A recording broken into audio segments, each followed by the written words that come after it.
할머니! 지금 당장 도망쳐요! 늦가을 폭우가 내리는 깊은 산속 63세 재벌회장 박미양 앞에 진흙투성이 7살 소년이 나타났습니다. 아들과 며느리의 오죽이 길 무덤을 찾아온 길이었죠. 맨발로 떨던 소년이 주차장을 가리켰습니다. 아저씨들이 또 차 밑에 있어요! 그때처럼요! 검은 양복 사내들이 미양의 차 밑에서 브레이크를 끊고 있었습니다. 5년 전 그날도 똑같았죠. 브레이크 고장으로 아들 부부는 사고를 당했습니다. 더 기막힌 건 그날 밤이었습니다.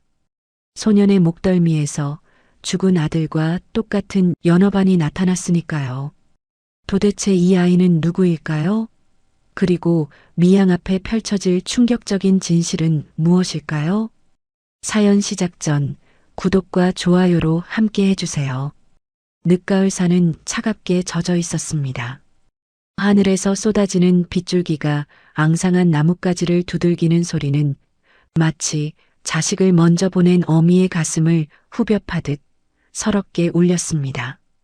도강모터그룹 박미양 회장은 산 입구에 멈춰서서 검은 우산을 고쳐쥐었습니다. 안개가 산허리를 휘감고 있었고 젖은 흙냄새가 코끝에 비릿하게 달라붙었어요.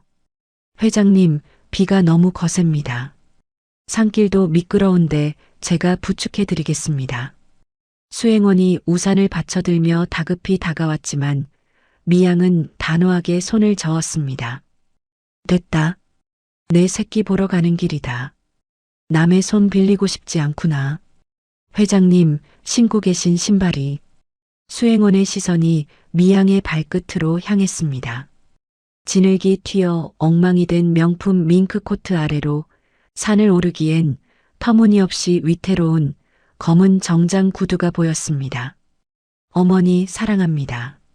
생전 아들 혁준이 준 마지막 선물이었습니다.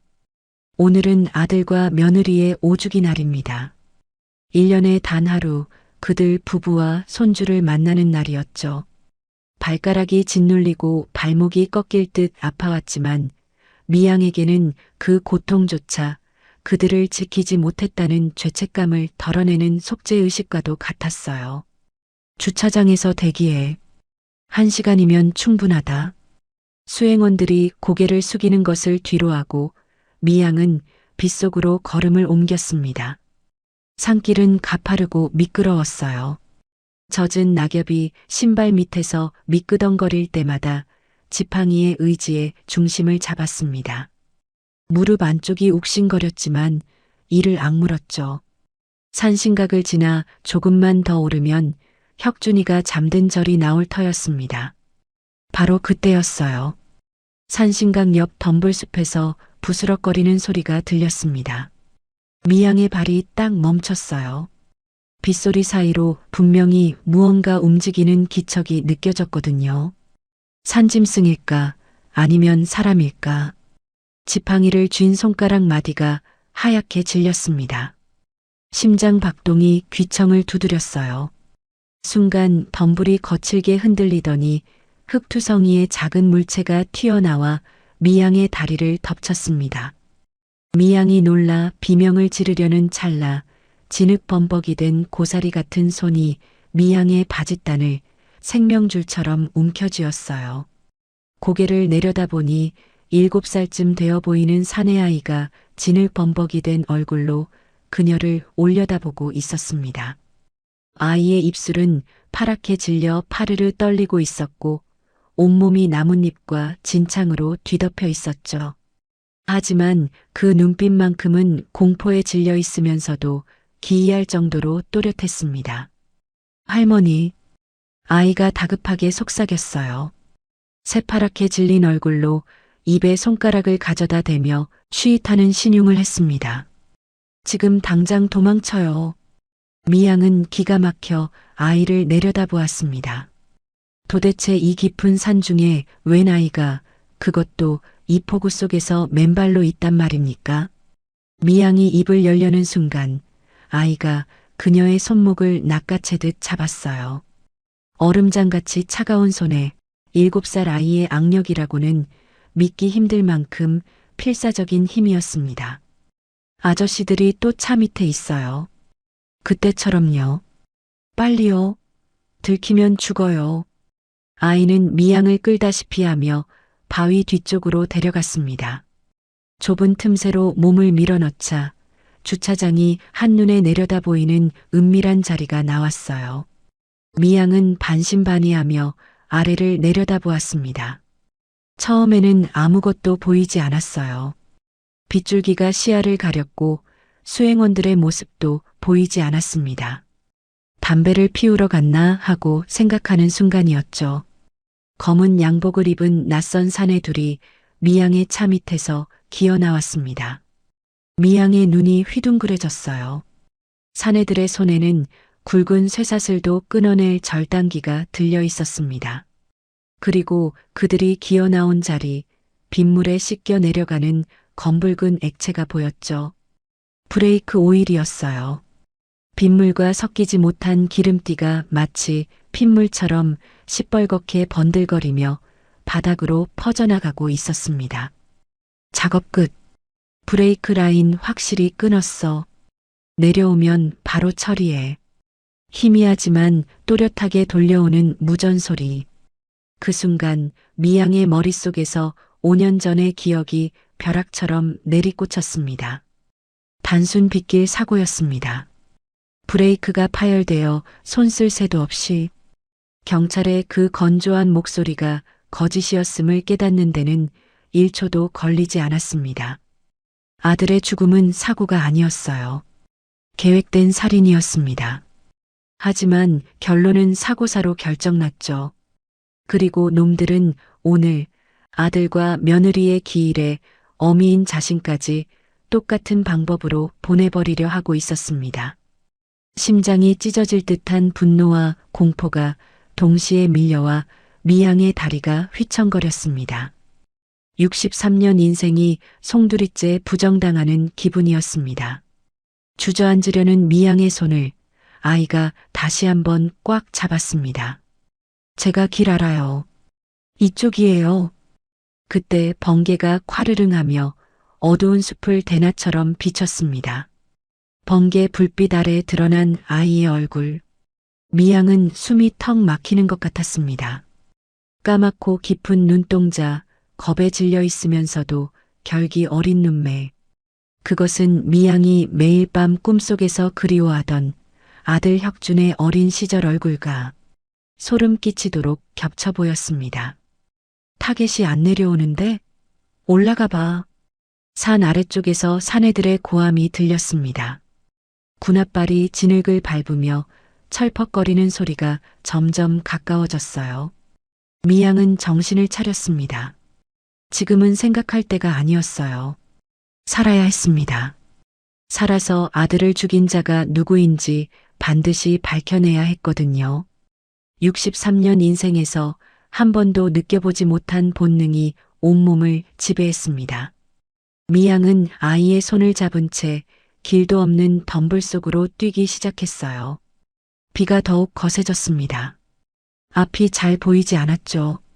나뭇가지가 밍크 코트를 찢고 얼굴을 핥히었습니다. 볼 위로 따끈한 피가 흘러내렸지만 멈출 수 없었어요. 빗물이 눈으로 흘러들어 시야가 뿌옇게 흐려졌고 발밑에 돌부리가 발목을 꺾으려 했습니다. 아이는 놀라울 정도로 능숙하게 가시덤불 사이의 좁은 틈을 찾아 미양을 인도했어요. 마치 이 산을 제 집 안방처럼 알고 있는 것 같았습니다. 노인네가 어디 간 거야? 뒤에서 사내들의 욕설이 들렸습니다. 손전등 불빛이 숲을 이리저리 훑으며 포위망을 좁혀왔어요. 불빛이 스칠 때마다 미양의 심장이 터질 듯 쿵쿵 뛰었습니다. 미양의 숨이 턱 끝까지 차올랐어요. 폐가 불에 타는 듯 뜨거웠고 다리는 천근만근 무거웠습니다. 하지만 아이의 손만큼은 절대로 놓을 수 없었습니다. 빗길 경사면에서 미양의 구두가 미끄러졌습니다. 아! 외마디 비명과 함께 넘어지려는 순간 아이가 온몸으로 미양을 떠받쳤습니다. 할머니, 잡아요. 작은 어깨가 부들부들 떨렸어요. 작은 아이가 감당하기엔 버거운 무게였지만 아이는 젖먹던 힘까지 짜내어 미양을 지탱하고 있었죠. 아이의 작고 거친 손바닥 온기가 차갑게 식어가던 미양의 가슴 속으로 뜨겁게 스며들었습니다. 거기 누구야? 추격자 중 한 명이 미양의 뒷모습을 발견하고 소리쳤습니다. 손전등 불빛이 미양의 등을 비췄어요. 빨리요. 아이는 미양을 끌고 더 깊고 어두운 골짜기, 사람이 다니지 않는 험한 길로 방향을 틀었습니다. 미양은 체력의 한계를 느끼며 시야가 흐릿해지는 것을 느꼈어요. 아들의 기일에 아들을 닮은 아이와 함께 죽음의 숲을 달리는 이 기막힌 운명 앞에서 미양은 살아야겠다는 본능 하나로 다시 발을 내디뎠습니다. 빗속에서 시작된 이 도주가 5년간 묻혀있던 진실을 파헤치는 첫삽이 될 줄 미양은 꿈에도 알지 못했습니다. 폭우는 점점 더 거세졌습니다. 산길은 이미 진흙탕으로 변해버렸어요. 한 발짝 내디딜 때마다 발이 질척한 수렁에 빠졌고 빼낼 때마다 진흙이 찝찝하게 달라붙었습니다. 미양의 숨소리는 거칠어졌고 심장은 터질 듯이 뛰었어요. 밍크 코트는 이미 젖어서 무거운 짐짝처럼 어깨를 짓눌렀고 빗물이 눈으로 흘러들어 앞이 제대로 보이지 않았습니다. 뒤에서 들려오는 추격자들의 고함 소리가 점점 가까워지고 있었거든요. 그 순간이었습니다. 미양의 구두굽이 돌부리에 걸렸어요. 우두둑 하는 소리와 함께 굽이 부러졌습니다. 균형을 잃은 미양의 발목이 안쪽으로 꺾였어요. 으악! 비명이 터져 나왔습니다. 미양은 진흙탕 위로 그대로 고꾸라졌어요. 발목에서 불이 나는 것 같았습니다. 뼈가 으스러지는 듯한 통증이 다리 전체로 퍼져나갔어요. 일어나려 했지만 발목이 말을 듣지 않았어요. 할머니, 할머니, 일어나요. 얼른요. 산이가 미양의 팔을 잡고 낑낑대며 끌어올리려 했습니다. 하지만 7살짜리 아이가 60대 노인을 일으키기엔 역부족이었죠. 아이의 맨발이 진흙 속에서 헛디뎠고 작은 몸이 휘청거렸어요. 슥, 슥. 공포스러운 빗줄기가 숲을 갈랐습니다. 추격자들의 손전등 불빛이 지척까지 다가왔어요. 불빛이 나뭇가지 사이를 훑으며 미양이 쓰러진 곳으로 서서히 확실하게 다가오고 있었습니다. 끝이구나. 미양이 절망 속에 눈을 질끈 감았습니다. 그 절체절명의 순간 어둠 속에서 누군가 불쑥 튀어나왔습니다. 커다란 손이 미양의 입을 틀어막았어요.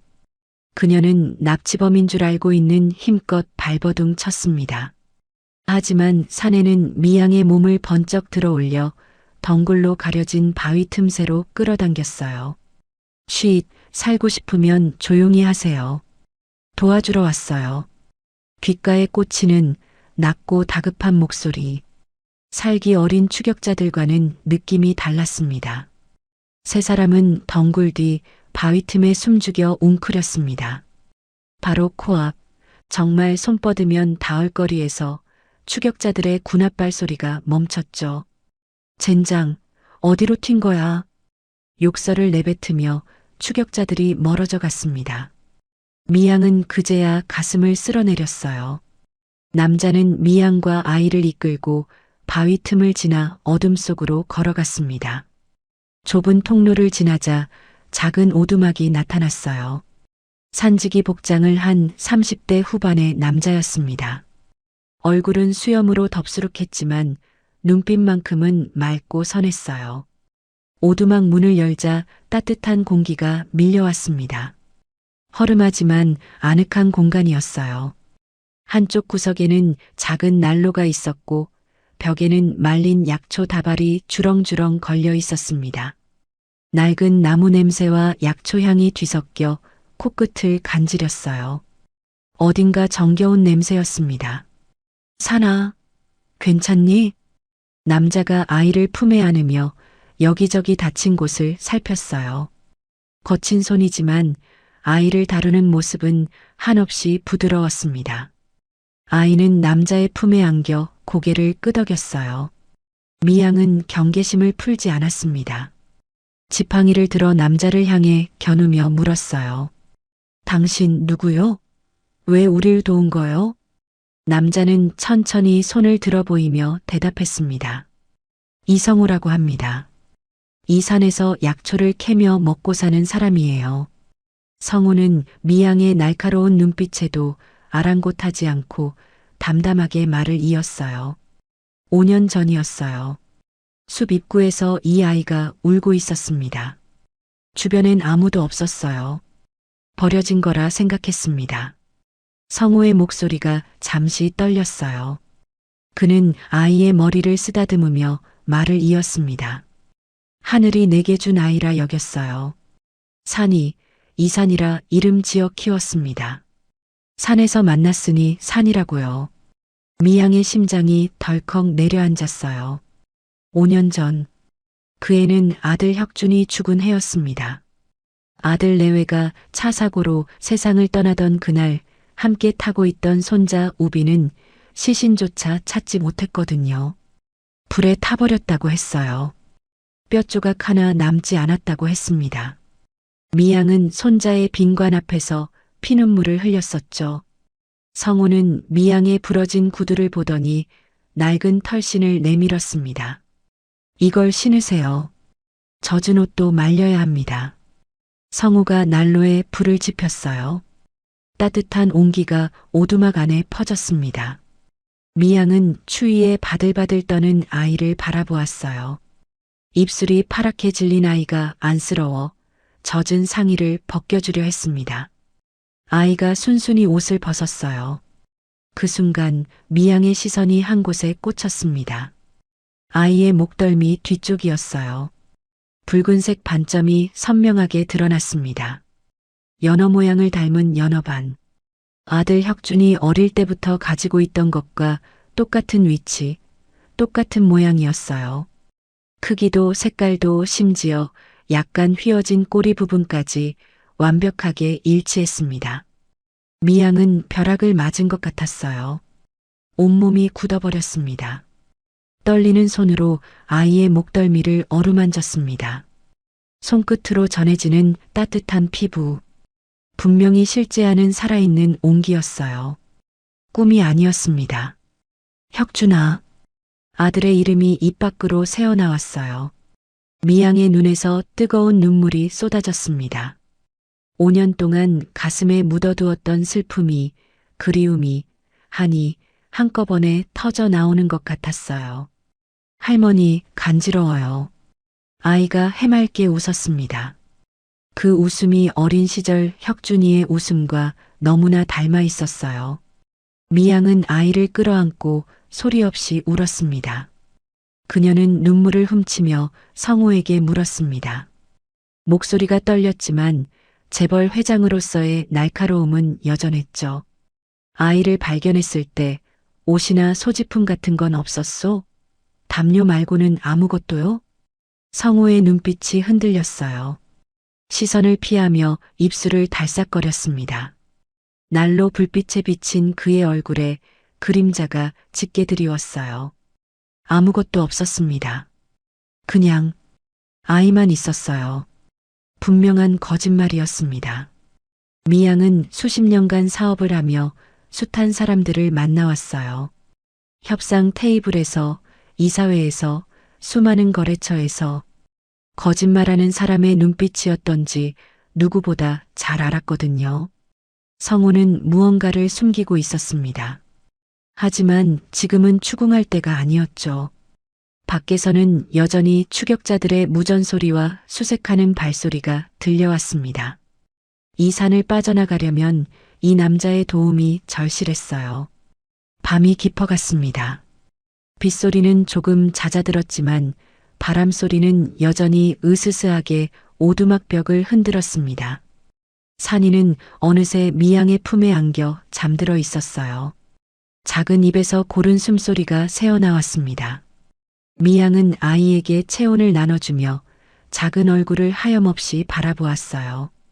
긴 속눈썹, 오똑한 콧날, 앙다문 입술, 영락없는 제 아비의 모습이었습니다. 우리 우빈이가 살아있었어. 신이 나를 버리지 않았어. 미양은 잠든 아이의 이마에 입술을 가볍게 대었어요. 따뜻한 온기가 입술 끝에 전해졌습니다. 아이의 머리카락에서 비냄새와 흙냄새가 났지만 미양에게는 그 어떤 향수보다 달콤하게 느껴졌어요. 가슴속 깊은 곳에서 무언가가 다시 타오르기 시작했습니다. 5년간 꺼져가던 삶의 의지가 활활 불타올랐어요. 날이 밝으면 반드시 살아서 돌아가겠다고 미양은 다짐했습니다. 이 아이를 제자리로 돌려놓겠다고요. 도강그룹의 진짜 후계자, 내 피를 이은 손자를 세상에 당당히 내놓겠다고요. 하지만 미양은 아직 알지 못했습니다. 성우가 숨기고 있는 진실이 무엇인지, 그리고 그 진실이 얼마나 거대한 어둠과 연결되어 있는지를요. 날이 밝았습니다. 밤새 쏟아지던 빗줄기가 잦아들고 산 전체를 자욱한 안개가 휘감았어요. 오두막 창문 너머로 보이는 세상은 온통 뿌연 우윳빛이었습니다. 마치 현실과 꿈의 경계가 흐려진 것 같았어요. 미양은 밤새 한숨도 자지 못했습니다. 품에 안긴 산이의 얼굴을 바라보며 뜬 눈으로 밤을 지새웠거든요. 아이의 고른 숨소리를 들으며 수천 번도 넘게 다짐했어요. 반드시 이 아이를 제자리로 돌려놓겠다고요. 성우 씨, 미양이 난로 앞에서 약초를 정리하던 성우를 불렀습니다. 나를 저택까지만 데려다 주시오. 살해는 반드시 하겠소. 성우는 고개를 저었어요. 돈 때문에 하는 일이 아닙니다. 당연히 해야 할 일이에요. 성우는 오두막 뒤에 세워둔 낡은 트럭을 끌고 왔습니다. 녹이 쓴 짐칸에 쌀포대와 약초 자루를 쌌더니 그 뒤쪽 좁은 틈에 미양과 산이를 숨겼어요. 냄새나는 마대자루 사이로 몸을 구겨넣자 등이 아팠지만 미양은 불평하지 않았습니다. 살아서 돌아가는 것이 먼저였으니까요. 트럭이 덜컹거리며 산길을 내려갔습니다. 국도로 접어들었을 때였죠. 갑자기 전방에서 붉은 경광등이 번쩍였어요. 미양의 심장이 철렁 내려앉았습니다. 경찰 검문소였어요. 트럭이 멈춰섰습니다. 창문을 두드리는 소리가 들렸어요. 납치 용의 차량 수색 중입니다. 뒤 좀 봅시다. 미양의 숨이 멎는 것 같았어요. 납치라니. 누가 납치 신고를 한 거죠? 조연필? 그자가 손을 쓴 게 분명했습니다. 자신을 죽이려다 실패하자 이번엔 납치범으로 몰려는 거예요. 성우가 트럭에서 내리는 소리가 들렸습니다. 발소리가 짐칸 쪽으로 다가왔어요. 철컥. 짐칸 덮개가 확 젖혀졌어요. 햇빛이 쏟아져 들어왔습니다. 미양은 산이를 끌어안고 숨을 죽였어요. 쌀포대 틈 사이로 경찰의 구두 끝이 보였습니다. 심장이 귀청을 때렸어요. 바로 그때였습니다. 네, 애취. 산이가 재채기를 하려 했어요. 먼지가 코를 간지렸던 거죠. 미양은 번개처럼 손을 뻗어 아이의 입과 코를 틀어막았습니다. 산이의 눈에 눈물이 그렁그렁 맺혔습니다. 온몸을 부들부들 떨면서도 끝까지 숨을 참아냈습니다. 7살짜리가요. 이상 없네. 통과. 경찰이 덮개를 다시 덮었어요. 발소리가 멀어졌습니다. 트럭이 다시 움직이기 시작했어요. 미양은 그제야 참고 있던 숨을 몰아쉬었습니다. 산이의 이마에 송골송골 맺힌 땀을 손으로 닦아주며 미양은 아이를 꼭 끌어안았습니다. 트럭은 험한 새길을 달려 도강그룹 본가 저택의 뒷문으로 향했어요. 식자재 반입구였습니다. 바로 그 시각 저택 거실에서는 조연필 전무가 이사들과 모여 앉아 있었어요. 현필의 얼굴에는 슬픔이 가득했습니다. 물론 연기였죠. 회장님께서 산에서 실족하신 것으로 보입니다. 경찰에서도 수색을 포기했다는 연락이 왔어요. 현필은 손수건으로 눈가를 훔치는 신용을 했어요. 이런 비극적인 상황에서 회장님의 유고시 비상경영 체제를 논의해야 할 것 같습니다. 이사들이 고개를 끄덕였습니다. 현필의 입꼬리가 살짝 올라갔어요. 회장 대행 자리가 코앞이었거든요. 바로 그 순간이었습니다. 쾅! 닫혀있던 뒷문이 벌컥 열렸어요. 모든 시선이 그쪽으로 쏠렸습니다. 그곳엔 흙투성이가 된 미양이 서 있었습니다. 부러진 구두 대신 성호의 낡은 털신을 신은 채 성호의 부축을 받아 겨우 서 있는 처참한 몰골이었죠. 퉁퉁 부어오른 발목 때문에 한 걸음 떼기도 힘겨워 보였습니다. 하지만 헝클어진 머리카락 사이로 빛나는 눈빛만큼은 그 어느 때보다 서슬퍼런 회장 박미양 그대로였습니다. 장내가 찬물을 끼얹은 듯 조용해졌습니다. 현필의 얼굴이 사색이 되어 굳어졌죠. 회장님, 살아계셨습니까? 현필이 말을 더듬으며 뒷걸음질 쳤습니다. 저희는 걱정이 되어서 밤새 수색대를 보내고 걱정? 미양이 코웃음을 치며 성호의 어깨에 기대어 힘겹게 한 발을 내디뎠습니다. 고통으로 미간이 찌푸려졌지만 그녀는 현필을 쏘아보며 일갈했어요. 내가 죽기라도 바란 눈치군. 장례 준비라도 하고 있었나? 미양은 뒤따라 들어온 성호와 산이를 가리키며 큰 소리로 말했어요. 이분들은 산에서 조난당했을 때 날 구해준 생명의 은인들이다. 내 다리가 이 지경이 되었을 때 업고 뛰어준 고마운 분들이야. 현필의 시선이 산이에게 꽂혔습니다. 아이의 얼굴을 빤히 쳐다보며 의심스러운 눈빛을 보냈어요. 이 아이는 고하다. 부모도 없이 산에서 큰 게 불쌍해서 내가 후원하기로 했어. 오늘부터 이 집에서 지낼 거야. 현필이 한 발 앞으로 나섰어요. 회장님, 출신도 모르는 천한 것들을 집에 들이시다니요. 회장님 체면에 말도 안 됩니다. 미양은 지팡이로 대리석 바닥을 쾅 내리쳤습니다. 둔탁한 소리가 거실 전체에 울려 퍼졌어요. 내 집이야. 내 생명의 은인에게 토 달지 마라. 현필의 얼굴이 불그락푸르락 변했지만 더 이상 반박하지 못했습니다. 미양은 집사를 불러 지시했어요. 아이를 씻기고 깨끗한 옷을 입혀라. 이분께는 손님방을 내어드려. 얼마 후 목욕을 마친 산이가 말끔한 옷을 입고 거실로 나왔습니다. 깨끗이 씻기니 아이의 이목구비가 또렷하게 드러났어요. 마침 지나가던 늙은 가정부가 산이를 보고 걸음을 멈췄습니다. 아이고, 가정부의 입에서 탄성이 흘러나왔어요. 혁준 도련님 어릴 때랑 판박이네. 복도를 지나가던 현필이 그 말을 듣고 멈칫했습니다.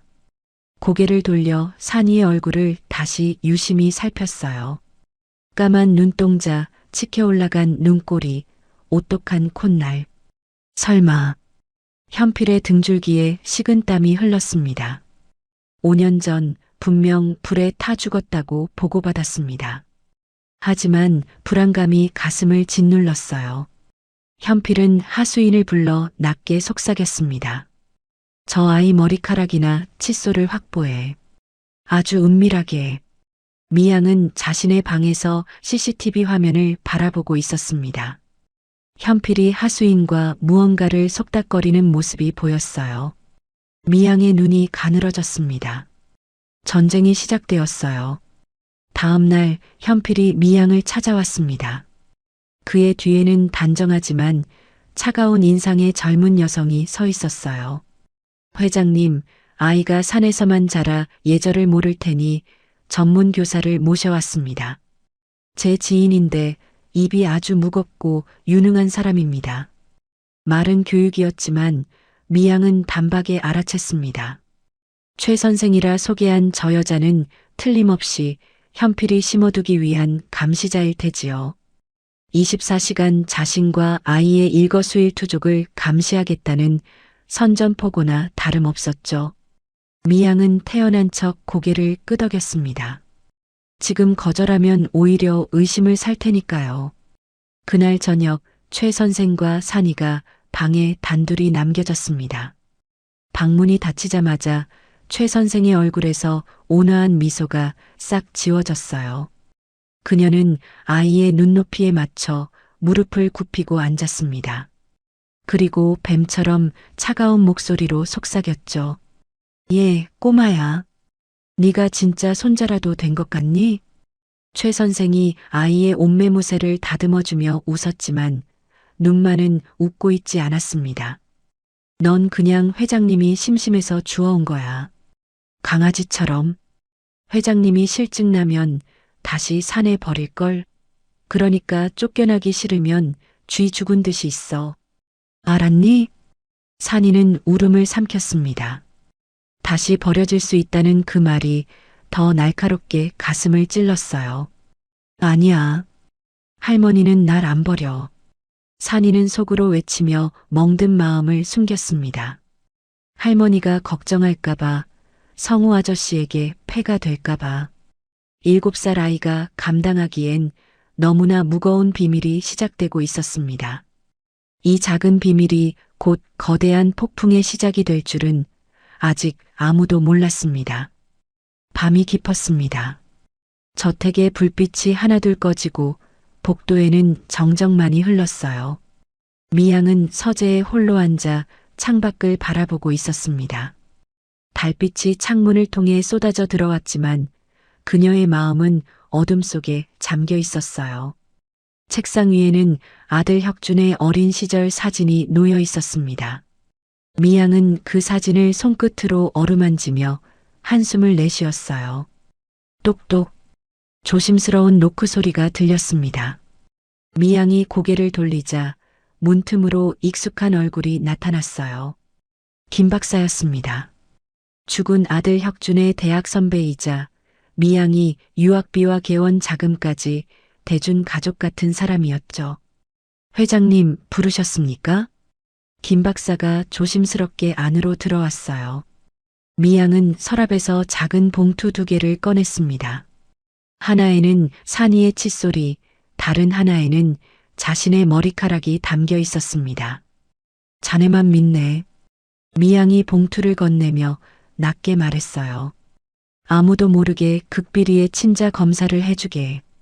이건 나와 자네만 아는 비밀이야. 김 박사는 봉투를 받아들며 고개를 숙였습니다. 걱정 마십시오. 제 목숨을 걸고 비밀을 지키겠습니다. 김 박사가 봉투를 품에 넣고 저택을 나섰습니다.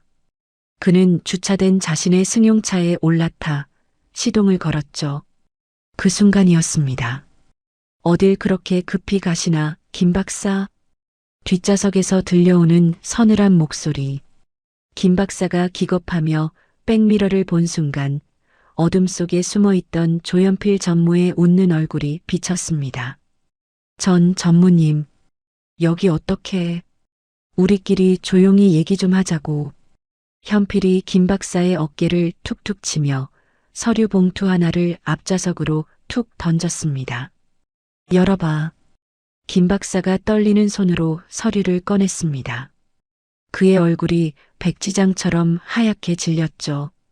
30억이 넘는 도박빚 장부와 마약성 진통제를 불법으로 빼돌린 내역이 적나라하게 적혀 있었습니다. 이게 내가 원래 모르는 게 없어. 이거 터지면 의사 면허는 끝이야. 감옥에서 썼겠지. 참, 자네 딸 이번에 명문대 입학했다며? 아빠가 범죄자면 학교 다니기 힘들 텐데. 제발 살려주십시오, 전무님. 김 박사가 핸들에 고개를 쳐박고 흐느꼈습니다. 현필은 김 박사의 귓가에 속삭였습니다. 살고 싶으면 검사 결과 받고. 너무 간단하잖아. 며칠 후 김 박사가 다시 미양의 저택을 찾았습니다. 미양은 떨리는 손으로 결과 봉투를 받아들었어요. 기대감에 눈이 반짝였습니다. 손자라는 확신을 얻는 순간 당장 세상에 공표할 생각이었습니다. 5년간 죽은 줄만 알았던 핏줄이 살아 돌아왔다고요. 봉투를 뜯고 결과지를 펼친 순간 미양의 표정이 순식간에 굳어졌습니다. 조선관계 성립 안 한 불일치. 이럴 리가 없어. 미양의 목소리가 떨렸습니다. 결과지를 쥔 손이 사시나무 떨듯 흔들렸어요. 연어반이 똑같은데. 눈매가. 혁준이 어릴 때랑 판박이인데. 이럴 리가 없어. 김 박사는 고개를 숙인 채 대답했어요. 목소리에 힘이 없었습니다. 눈을 마주치지 못했어요. 과학은 거짓말을 하지 않습니다. 그냥 우연히 닮은 아이일 뿐입니다. 죄송합니다. 김 박사가 도망치듯 방을 나가자 미양은 다리에 힘이 풀려 바닥에 주저앉았습니다. 결과지가 힘없이 손에서 미끄러져 떨어졌어요. 지난 며칠간 품었던 희망이 산산조각 나 날카로운 파편이 되어 가슴을 찔렀습니다. 그날 밤부터였어요. 회장님, 약 드실 시간입니다. 현필에게 매수된 가정부가 김이 모락모락 나는 탕약을 들고 들어왔습니다. 입맛 없어. 안 됩니다. 산에서 다치신 발목인대가 아직 붓기가 심해요. 이거 드시고 얼른 쾌차하셔야죠. 그 말에 미양은 힘겹게 몸을 일으켰습니다. 그래, 몸부터 추슬러야 한다. 가짜든 진짜든 일단 내가 성해져야 진실을 밝힐 게 아닌가. 미양은 의심 없이 탕약을 단숨에 들이켰습니다. 쓴맛 뒤에 숨겨진 무색무취의 환각제가 혈관을 타고 퍼져나가는 줄은 꿈에도 모른 채 어머니. 한밤중 미양은 귀에 익은 목소리에 눈을 떴습니다. 방 한구석에 아들 혁준이 서 있었어요. 창백한 얼굴, 여기저기 찢어진 옷. 5년 전 사고 현장에서 발견됐던 그 모습 그대로였어요. 어머니, 왜 나를 안 구했어요? 혁준의 형상이 비명을 질렀어요. 얼굴이 일그러지고 눈에서 피눈물이 흘러내렸습니다. 으악! 미양은 비명을 지르며 침대에서 벌떡 일어났어요. 허공을 향해 손을 뻗었습니다. 혁준아, 혁준아, 엄마야, 엄마 여기 있어. 이 모든 광기 어린 장면이 방 안에 설치된 초소형 카메라에 고스란히 담겼습니다. 다음 날 조연필은 이사들을 소집했습니다. 회의실 스크린에 미양의 발작 장면이 재생되었어요. 허공을 향해 울부짖고 물건을 집어던지고 손으로 벽을 긁어대는 모습들. 이사들의 얼굴에 충격이 번졌습니다. 보시다시피 회장님이 충격으로 심신미약 상태입니다. 현필이 침통한 표정을 연기하며 말했습니다. 회장님의 치료와 회사의 안정을 위해 비상경영 체제로의 전환이 불가피합니다. 저희가 결단을 내려야 할 때입니다. 한편 미양은 깨진 거울 앞에 멍하니 앉아 있었습니다. 거울 속에 비친 자신의 모습은 처참했어요. 푹 꺼진 눈, 헬쑥해진 볼, 흐트러진 머리카락. 며칠 사이에 10년은 늙어버린 것 같았습니다. 한때 재계를 호령하던 여제의 모습은 온데간데 없었어요. 내가 정말 미친 건가? 미양은 덜덜 떨리는 손을 바라보았습니다. 죽은 아들이 너무 보고 싶어서 가짜를 데려다 놓고 진짜라고 우긴 건가? 내 직감도 내 기억도 다 망가져버린 건가? 스스로에 대한 불신이 독버섯처럼 피어올라 미양을 감쌌습니다. 그 시각 미양의 방문 앞에는 작은 그림자가 쪼그려 앉아 있었습니다. 산이었어요. 아이는 몇 시간째 무릎을 끌어안고 굳게 닫힌 문만 바라보고 있었습니다. 산아, 이제 그만 가서 자자. 할머니 편찮으셔. 성우가 다가와 아이의 어깨를 감쌌습니다. 하지만 산이는 고개를 저었어요. 할머니, 아이의 울음 섞인 목소리가 문틈으로 새어들어와 미양의 귀에 박혔습니다. 할머니, 나 목 뒤에 빨간 점 있어서 미워요? 방 안에 있던 미양의 숨이 턱 막혔습니다. 입을 틀어막았지만 흐느낌이 새어나오는 걸 막을 수는 없었죠. 이거 때 타서 그런 거 아니에요. 씻어도 안 지워져요. 아까 박박 문질렀는데 피만 나고 안 없어져요. 이 점 때문에 나 싫어하는 거예요? 나 안 버린다고 했잖아요. 할머니, 복도에서 아이의 서러운 울음소리가 터져 나왔습니다. 미양은 문에 등을 기댄 채 무너져 내렸습니다. 가슴이 천갈래 만갈래로 찢어지는 것 같았어요. 당장 문을 열고 아이를 안아주고 싶었지만 과학적 불일치라는 결과가 그녀의 손발을 묶었습니다. 가짜야. 저 아이는 가짜야. 과학이 증명했어. 내가 너무 보고 싶어서 헛것을 본 거야. 미양은 애써 귀를 막으며 바닥을 굴렀습니다. 하지만 귓가에 맴도는 아이의 울음소리는 환각보다 더 뼈아프게 미양의 가슴을 후벼 팠습니다. 하지만 진실은 조작될 수 있어도 피는 속일 수 없다는 것을 미양은 아직 모르고 있었습니다. 그리고 그 진실을 밝혀줄 뜻밖의 증거가 이미 이 저택 어딘가에 숨겨져 있었어요. 며칠 만에 미양이 방에서 나왔습니다. 얼굴은 수척해졌고 광대뼈가 도드라져 보였어요.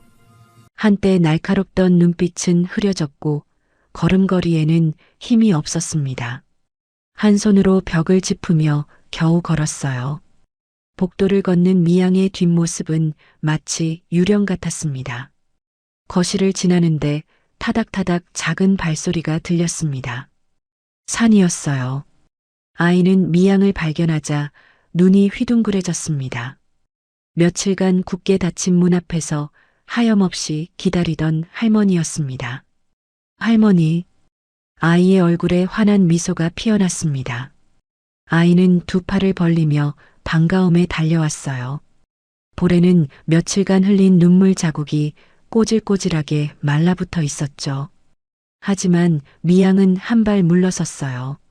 얼굴이 차갑게 굳어졌습니다. 가슴속에서 무언가가 으깨지는 것 같았지만 애써 외면했어요. 지금은 바쁘니 저리 가 놀 거라. 목소리가 칼바람처럼 차가웠습니다. 산이의 발이 딱 멈췄습니다. 벌린 두 팔이 힘없이 툭 떨어졌죠. 아이의 눈망울이 파르르 떨렸습니다. 할머니, 산이가 뭐 잘못했어요? 미양은 대답하지 않았습니다. 입술을 깨물며 획 돌아서 버렸어요. 뒤에서 아이가 훌쩍이는 소리가 들렸지만 미양은 멈추지 않았습니다. 정들면 안 돼. 저 아이는 가짜야. 가짜에게 마음을 주면 하늘에 있는 진짜 손자가 노한다. 스스로에게 수백 번 되뇌며 피눈물을 삼켰습니다. 복도 저편 어둠 속에서 현필이 그 광경을 지켜보고 있었습니다. 비열한 입꼬리가 슬쩍 올라갔습니다. 그래, 그렇게 멀어져야지. 곧 제자리로 돌려보내줄 테니 기다려라. 그날 오후였어요. 산이는 할머니의 마음을 돌리고 싶었습니다. 밥도 잘 먹고 씩씩하게 있으면 할머니가 다시 웃어주실 것 같았죠. 하지만 최 선생은 산이에게 점심도 주지 않고 외출해버린 터였습니다. 배고픔에 주방을 서성이던 산이의 코끝에 달콤한 냄새가 스쳤습니다. 식탁 위에 놓인 갓 구운 쿠키였습니다. 노릇노릇하고 고소한 냄새가 빈속을 자극했어요. 산이는 주위를 두리번거리다 쿠키 하나를 집어들었습니다. 한 개는 먹어도 괜찮겠지.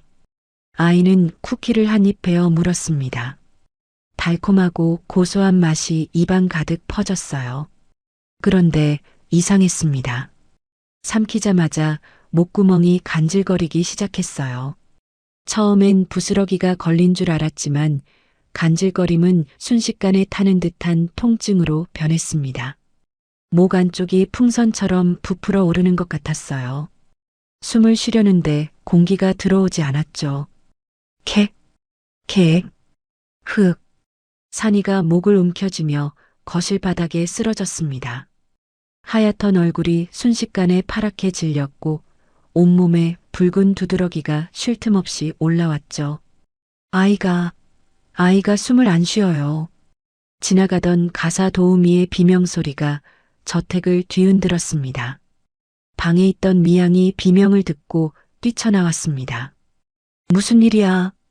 거실 바닥에 쓰러진 산이를 본 순간 미양의 심장이 덜컥 멈추는 것 같았습니다. 아이는 파랗게 질린 채 눈이 뒤집혀가고 있었어요.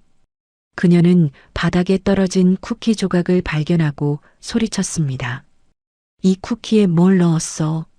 요리사가 사색이 되어 벌벌 떨며 대답했습니다. 땅콩 가루를 넣었습니다. 고소하라고. 미양의 머릿속이 하얘졌어요. 땅콩? 죽은 아들 혁준에게는 치명적인 땅콩 알레르기가 있었습니다. 어릴 때 땅콩이 든 과자를 모르고 먹었다가 기도 폐쇄로 죽을 뻔한 적도 있었죠. 그 끔찍한 기억이 지금 눈앞의 아이에게서 재현되고 있었습니다. 김 기사, 얼른 차 준비시켜. 미양은 구급차를 기다릴 새도 없이 아이를 번쩍 안아들었습니다. 60대 노인의 어디서 그런 힘이 나왔는지 모를 괴력이었어요. 죽지 마라. 제발 죽지 마라. 미양은 불덩이 같은 아이를 안고 미친 듯이 뛰었습니다. 병원으로 가는 차 안 미양은 산이의 손을 꽉 잡고 끊임없이 말을 걸었습니다. 조금만 버텨라 아가. 할머니가 미안해. 제발 숨 쉬어. 아이의 손끝이 보라색으로 변해가고 있었습니다. 미양의 눈에서 뜨거운 눈물이 뚝뚝 떨어져 아이의 얼굴을 적셨어요. 이 아이가 가짜든 진짜든 상관없었습니다. 그저 살려만 달라고 내 목숨을 가져가도 좋으니 제발 살려만 달라고 빌고 또 빌었죠. 응급실에 도착하자마자 의료진이 달려들었습니다. 아나필락시스 쇼크입니다. 산소 마스크 씌워. 분주한 의료진 사이로 산이가 멀어져 갔습니다. 미양은 응급실 문이 닫히는 순간 다리에 힘이 풀려 주저앉고 말았습니다. 1시간이 1년 같았습니다. 초조하게 손톱을 물어뜯으며 서성이던 미양 앞에 의사가 나타났습니다. 천만다행입니다. 조금만 늦었으면 기도가 완전히 막힐 뻔했어요. 지금은 안정을 찾았습니다. 미양은 그제야 벽을 짚고 긴 숨을 토해냈어요. 병실로 들어가니 산이는 산소 마스크를 쓴 채 잠들어 있었습니다. 창백한 얼굴이었지만 숨소리는 고르게 돌아와 있었습니다. 미양은 침대 옆 의자에 앉아 조심스럽게 아이의 작은 손을 잡았습니다. 그 순간 산이가 힘겹게 눈을 떴습니다. 할머니, 가느다란 목소리였습니다. 산이는 미양을 보자마자 눈물을 글썽였습니다. 할머니, 죄송해요. 산이가 맘대로 주워 먹어서. 흑. 그러더니 아이는 미양의 손등에 자신의 볼을 가져다 댔습니다. 부드러운 볼을 미양의 거친 손등에 살살 비비며 아이가 웅얼거렸습니다. 산이가 말 안 들어서 잘못했어요. 순간 미양의 심장이 멎는 듯 했습니다. 그것은 아들 혁준이 어릴 때 미양에게 혼나거나 아플 때마다 하던 특유의 버릇이었습니다. 엄마 미안해요 하며 손등에 볼을 비비던 그 애교. 누구에게도 가르쳐 준 적 없는 혁준이만의 습관. 머리 뒤에 연어반, 땅콩 알레르기, 그리고 이 행동까지. 이 모든 게 우연일 확률은 없었습니다. 미양의 머릿속에서 안개가 거치듯 섬광이 스쳤습니다. 김 박사의 결과는 조작됐어. 누군가 내 눈과 귀를 가린 게 분명해. 미양은 터져 나오려는 오열을 손으로 틀어막았습니다. 과학 따위 필요 없었습니다. 핏줄이 당기는 이 뜨거운 느낌, 내 유전자가 기억하는 이 본능이 말해주고 있었습니다. 이 아이는 내 손자야. 내 아들 혁준이 남긴 핏줄이야. 미양은 아이를 부서질세라 품에 꼭 안았습니다. 미안하다. 할머니가 미안해. 눈물이 하염없이 흘러내렸습니다. 그때였습니다. 병실 문 밖에서 인기척이 느껴졌습니다. 문 유리 너머로 누군가 안을 염탐하는 그림자가 어른거렸어요. 현필이 심어둔 감시자였습니다. 미양은 순간 눈물을 닦고 표정을 싹 바꿨습니다. 그녀는 아이의 손을 꽉 잡은 채 일부러 문 밖까지 들리도록 고래고래 소리를 질렀습니다. 에이그, 징글징글하다 정말. 산에서 있던 벌은 못 고치고 아무거나 주워 먹더니 이 사단이나 별꼴을 다 보겠네. 미양의 독설에 산이가 놀란 토끼 눈을 하고 올려다보았습니다. 하지만 미양은 눈으로 아이에게 간절한 신호를 보냈습니다. 미안하다. 이건 연기야. 널 지키려는 거야. 미양은 소리는 지르면서도 손으로는 아이의 머리를 그 어느 때보다 다정하게 쓰다듬었습니다. 내가 너 때문에 10년은 늙는다 늙어. 꼴도 보기 싫으니 낫기만 해봐라. 당장 내쫓을 테니까. 미양의 표독스러운 연기에 문 밖의 그림자가 안심한 듯 사라지는 것이 보였습니다. 그제야 미양은 안도의 한숨을 내쉬며 아이를 다시 품에 안았습니다. 창밖 병원 화단에는 성우가 모자를 눌러 쓴 채 병실을 올려다보고 있었습니다. 미양과 눈이 마주치자 그가 고개를 작게 끄덕였어요. 든든한 아군이 밖을 지키고 있었습니다. 미양은 잠든 아이의 이마에 입술을 대고 속으로 맹세했습니다. 이제부터 할머니가 다 알아서 하마. 저 뱀 같은 놈들을 속이려면 내가 더 지독한 독사가 되어야 해. 미양의 눈빛에서 패배감은 사라지고 서늘한 살기가 감돌았습니다. 반격은 이제부터였습니다. 산이가 퇴원했습니다. 미양은 직접 아이의 손을 잡고 저택으로 돌아왔어요. 겉으로는 여전히 무뚝뚝한 표정이었지만 눈빛만은 달랐습니다. 차갑게 얼어붙었던 눈이 어느새 따스하게 녹아 있었거든요. 방에 가서 쉬어라. 미양이 짧게 말했어요. 하지만 산이의 등을 쓰다듬는 손길은 한없이 부드러웠습니다. 그날 저녁 미양은 성우가 묵고 있는 방을 찾아갔어요. 아이의 짐을 좀 보고 싶네. 성우는 잠시 망설였습니다. 하지만 미양의 단호한 눈빛에 고개를 끄덕였어요. 그는 방 구석에서 낡은 보찜 하나를 꺼내왔습니다. 산이가 산속 오두막에서 나올 때 챙겨온 것이었어요. 해진 천 사이로 솜이 삐져나온 헝겊 인형 하나, 낡은 옷가지 몇 벌이 전부였습니다. 이게 다입니까? 네. 산이가 손에서 절대 안 놓는 인형이에요. 제가 주운 날부터 꼭 쥐고 있었습니다.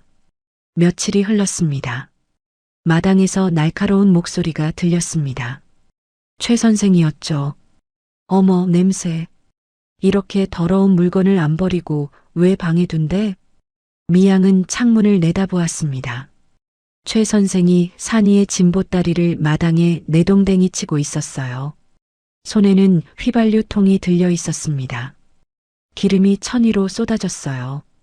산이가 울며불며 매달렸습니다. 안 돼요. 그거 우리 엄마란 말이에요. 주세요. 최 선생은 아이를 밀쳐내며 싸늘하게 비웃었습니다. 예. 이거 회장님이 시키신 일이야. 이제 너 같은 거 꼴도 보기 싫으니까 냄새나는 흔적 싹 다 지우라고. 거짓말이었습니다. 하지만 산이에게는 세상이 무너지는 소리였어요. 할머니가 자신을 버리려 한다는 생각에 아이의 얼굴이 하얗게 질렸습니다. 거짓말. 할머니가 그럴 리 없어. 못 믿겠어? 그럼 태워보면 알겠네. 찰칵. 불꽃이 튀었고 순식간에 휘발유에 불이 옮겨 붙었습니다. 펑. 주황색 불길이 하늘로 솟구쳤습니다. 안 돼. 엄마. 아이의 비명이 마당을 가득 채웠습니다. 작은 손이 불길 속에서 무언가를 움켜쥐려 했어요. 옷자락에 불이 옮겨 붙었습니다. 산이야. 미양이 계단을 뛰어내려갔습니다. 63세의 나이를 잊은 듯 전속력으로 달렸어요. 무릎이 욱신거렸지만 멈출 수 없었습니다. 불길 앞에 다다르자 망설임 없이 뛰어들었어요. 산이를 밀쳐내고 아이의 옷에 붙은 불을 손으로 털어냈습니다. 그리고 타들어가는 헝겊 인형을 맨손으로 움켜쥐었어요. 흑! 손바닥이 타는 듯한 고통이 느껴졌습니다. 하지만 미양은 인형을 놓지 않았어요. 마당 바닥에 굴러 불을 껐습니다. 인형은 반쯤 타버렸고 미양의 오른손바닥에는 시뻘건 화상 자국이 선명했습니다. 미양은 천천히 고개를 들었어요. 최 선생이 당황한 표정으로 서 있었습니다. 이게 뭐 하는 짓이야? 미양의 목소리는 낮고 차가웠습니다. 내 집에서 당장 나가. 다시는 내 눈에 띄지 마.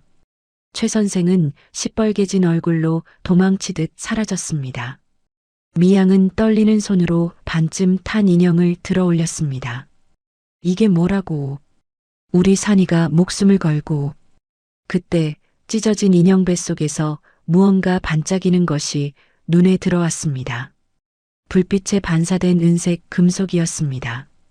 미양은 인형을 들고 서재로 올라가 문을 잠갔습니다. 화상을 입어 덜덜 떨리는 오른손을 부여잡고 왼손으로 칼을 쥐었습니다. 인형의 배를 가르는 내내 손바닥이 불에 댄 듯 쓰라렸지만 미양의 눈은 오직 그 반짝이는 것에 고정되어 있었습니다. 손뭉치 사이에서 방수팩에 꼼꼼하게 쌓인 작은 물체가 나왔습니다. 손톱만한 SD카드였습니다. 이게 대체 왜 인형 속에? 미양은 떨리는 손으로 노트북을 열고 카드를 연결했습니다. 폴더 안에는 파일이 하나뿐이었습니다. 제목은 아들과 며느리의 5년 전 죽은 날짜였죠. 미양은 마른 침을 삼키며 재생 버튼을 눌렀습니다. 치익. 지직거리는 소음 사이로 빗소리가 들렸습니다. 차가 달리는 소리. 다급하게 움직이는 와이퍼 소리. 5년 전 그날 밤의 현장이었습니다. 그리고 며느리 수정의 다급한 목소리가 터져 나왔어요. 여보, 브레이크가 안 들어. 먹통이야. 미양의 심장이 멎는 것 같았습니다. 혁준의 목소리가 이어졌습니다. 공포에 질린 그러나 가장이기에 침착하려 애쓰는 목소리였습니다.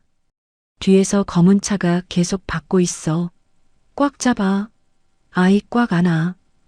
뒤에서 아이의 울음소리가 희미하게 들렸습니다. 유리가 깨지는 소리, 금속이 찢어지고 구겨지는 소리, 형체를 알 수 없는 끔찍한 소리들이 뒤섞였습니다. 미양의 손톱이 책상을 파고들었어요. 손끝이 하얗게 질렸습니다. 잠시 정적이 흐르고 거친 숨소리가 들렸습니다. 숨이 넘어갈 듯한 수정의 목소리였습니다. 살려주세요. 누구 없어요. 누군가 달려오는 발소리. 저기요. 괜찮으세요? 성호였습니다. 수정이 마지막 힘을 짜내 말했어요. 목소리가 점점 가늘어졌습니다. 수정이 마지막 힘을 짜내 말했습니다. 아저씨, 신고하지 마세요. 경찰도 믿을 수 없어요. 회사 사람들이에요. 미양의 눈이 커졌습니다. 회사 사람들, 범인은 내부에 있었던 걸까요? 제발, 우리 아이, 저 사람들 눈에 띄면 죽어요. 우리처럼 아저씨 아들로 숨겨서 키워주세요. 부탁해요. 숨이 끊기는 소리와 함께 녹음이 멈췄습니다. 미양은 책상에 엎드려 소리 없는 비명을 질렀습니다. 온몸이 경련하듯 떨렸습니다. 며느리가 죽어가면서 남긴 유언. 마지막 순간까지 아이를 지키기 위해 낯선 이에게 아이를 맡길 수밖에 없었던 어미의 처절한 심정.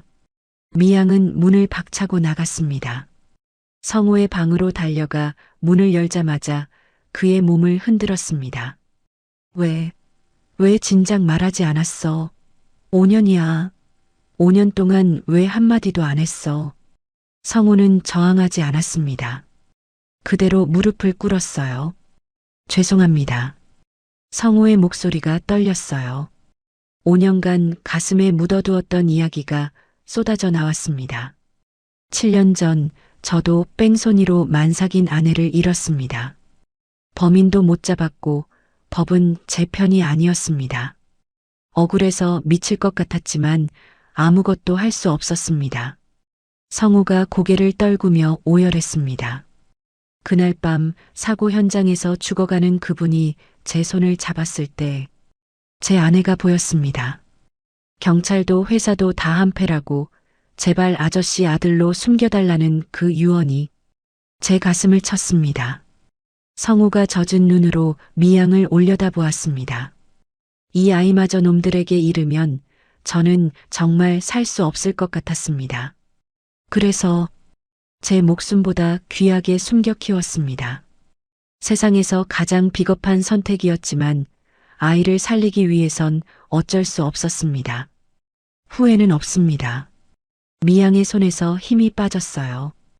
이 사람도 피해자였습니다. 가족 잃은 아픔을 알기에 남의 아이를 제 목숨처럼 지켰던 것입니다. 미양은 바닥에 주저앉았습니다. 그리고 성호의 손을 잡고 통곡했습니다. 고맙네. 가슴 깊은 곳에서 터져나온 진심이었습니다. 내 새끼 살려줘서 정말 고맙네. 자네가 내 은인이야. 두 사람의 울음소리가 방 안을 가득 채웠습니다. 창밖으로 붉은 노을이 지고 있었습니다. 5년간 묻혀있던 진실이 마침내 피를 토하듯 세상 밖으로 나왔습니다. 하지만 이것은 시작에 불과했어요. 경찰도 회사도 다 한패라던 며느리의 유언. 그 말이 뜻하는 바를 미양은 이제야 깨달았습니다. 미양은 모든 진실을 깨달았습니다.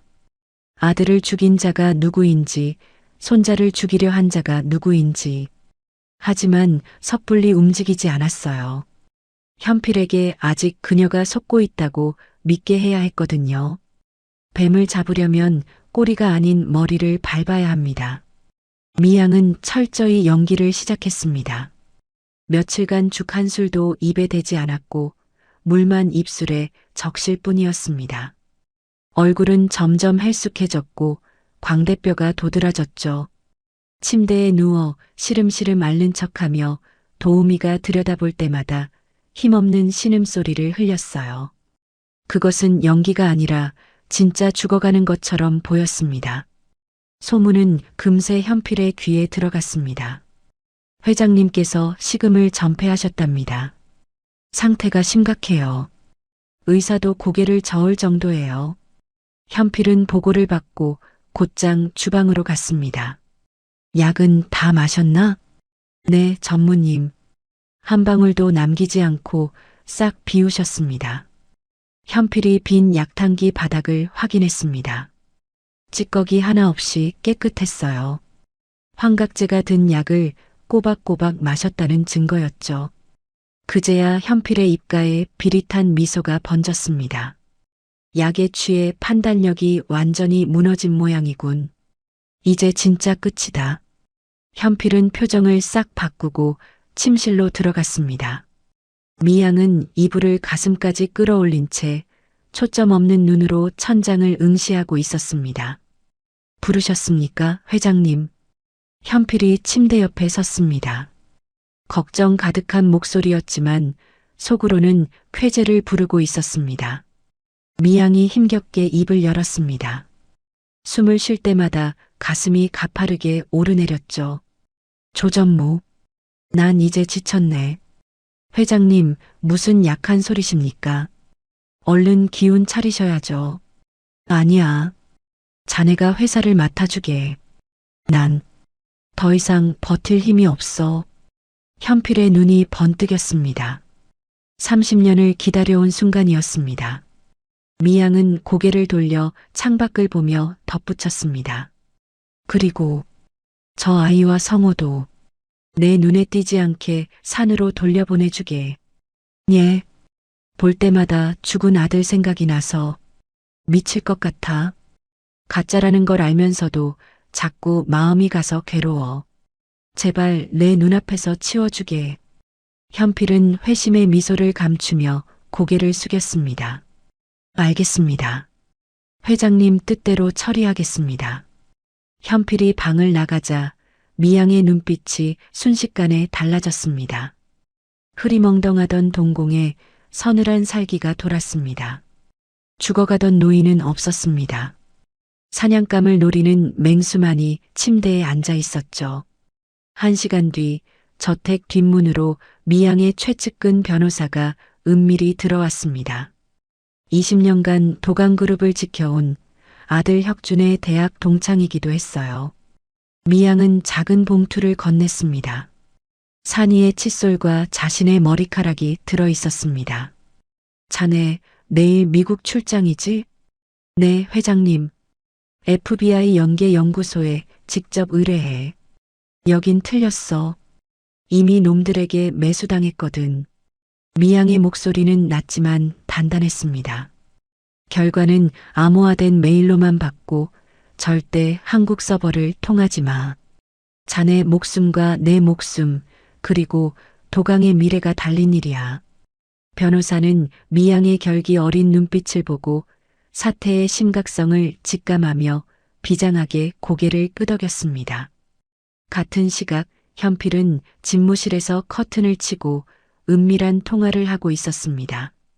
오늘 밤이야. 산으로 돌아가는 트럭을 덮쳐. 현필의 목소리에 잔인함이 묻어났습니다.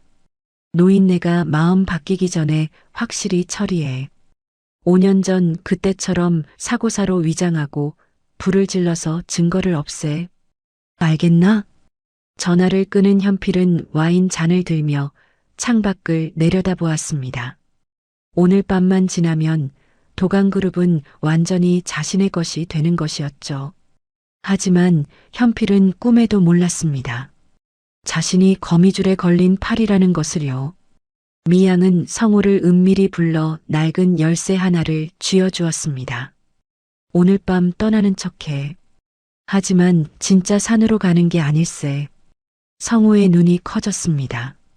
트럭을 몰고 폐공장 지대로 가게. 거긴 내 남편이 처음 모터 사업을 시작했던 곳이야. 폐공장? 말씀이십니까? 그래.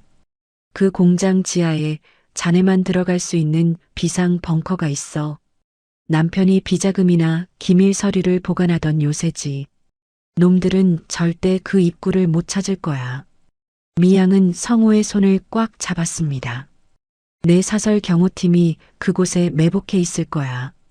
놈들이 미끼를 물면 우리가 덮친다. 저녁이 되었습니다. 붉은 노을이 저택을 물들였어요. 성호와 산이는 낡은 짐을 챙겨 현관 앞에 섰습니다.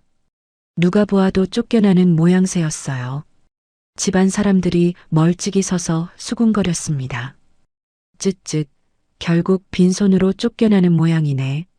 산이가 고개를 들어 2층 창문을 올려다보았습니다. 굳게 닫힌 할머니의 방 창문이었습니다. 할머니, 안녕. 아이의 눈에 눈물이 그렁그렁 맺혔습니다. 산이는 주머니에서 무언가를 꺼내 화단 구석 창틀에 살며시 올려놓았어요.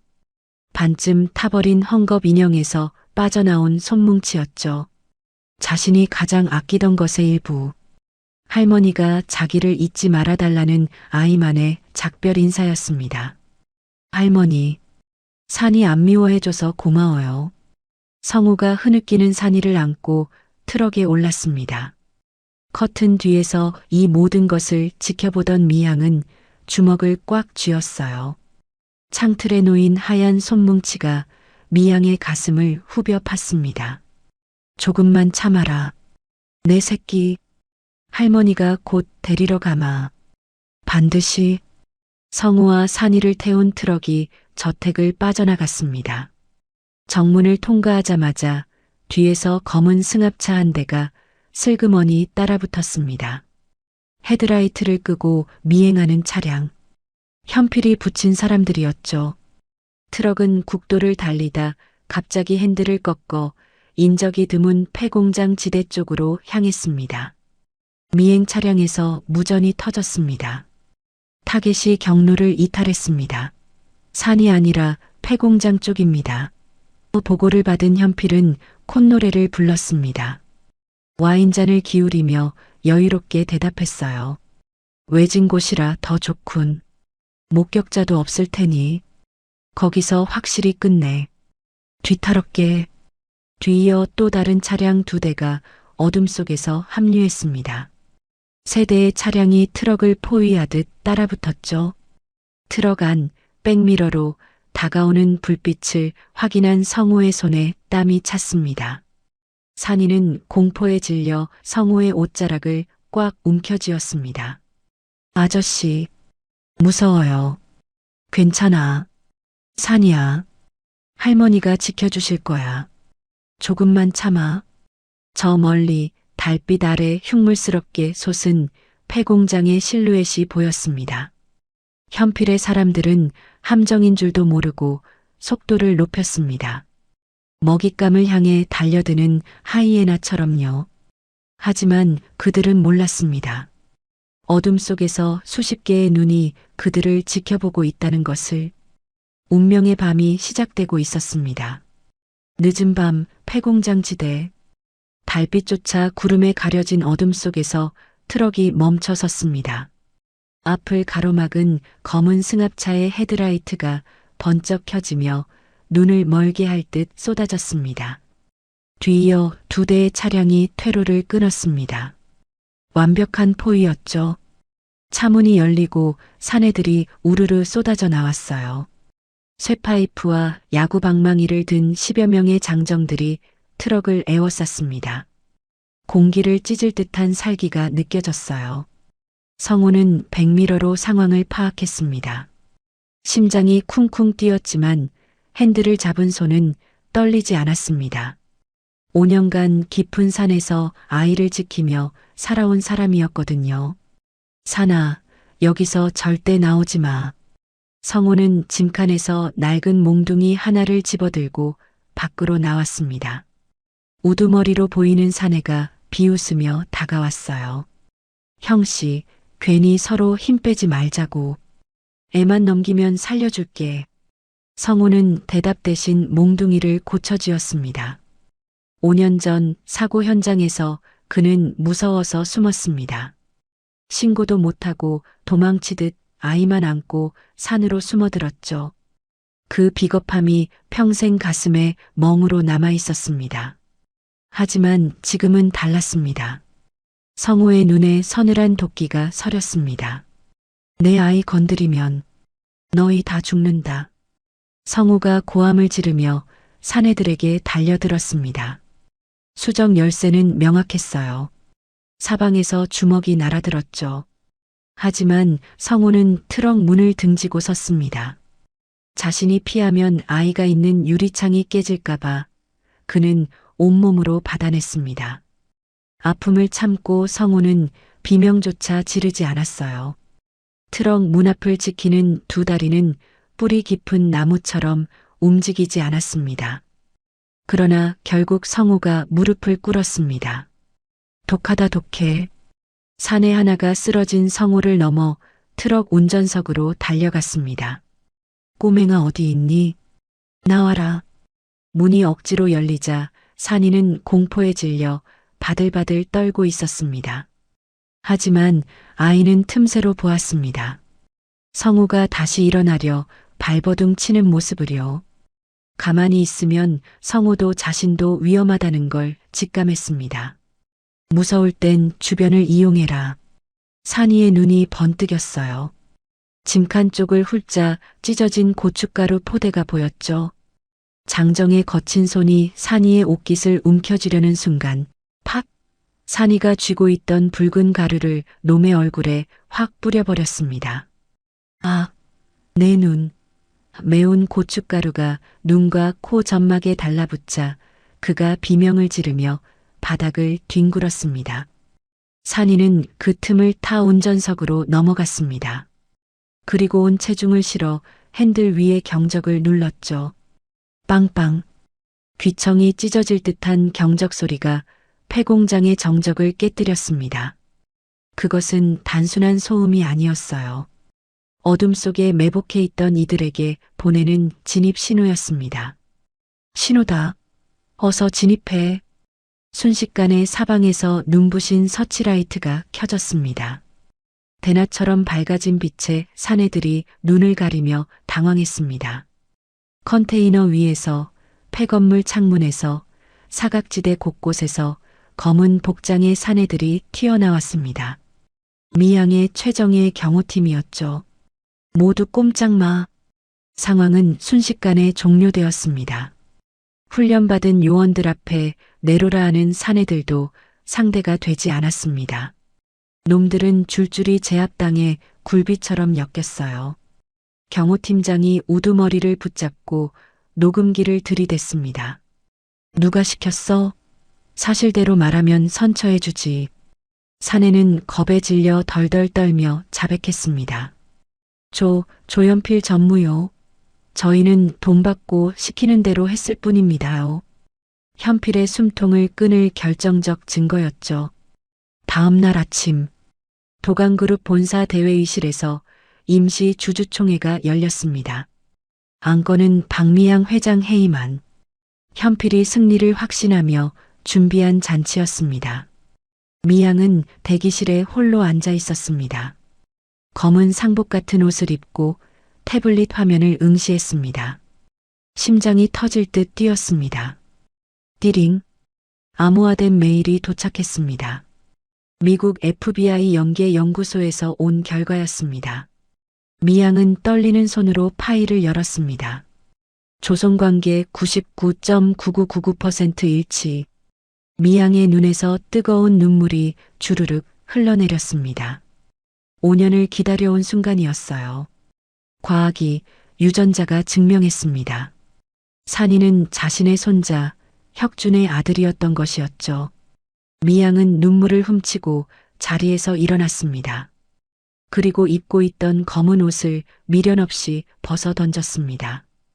옷장에는 강렬한 붉은색 정장이 걸려 있었습니다.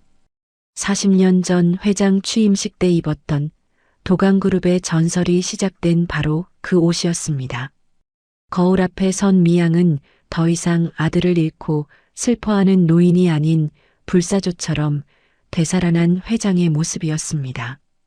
문이 열리고 성우와 산이가 들어왔어요. 성우는 얼굴에 붕대를 감고 있었습니다. 얼굴은 엉망이었지만 눈빛은 맑았습니다. 아이를 지켜냈다는 뿌듯한 눈빛이었죠. 산이는 미양이 준비해준 깔끔한 아동용 정장을 입고 있었습니다. 작은 넥타이까지 맨 모습이 의젓해 보였어요.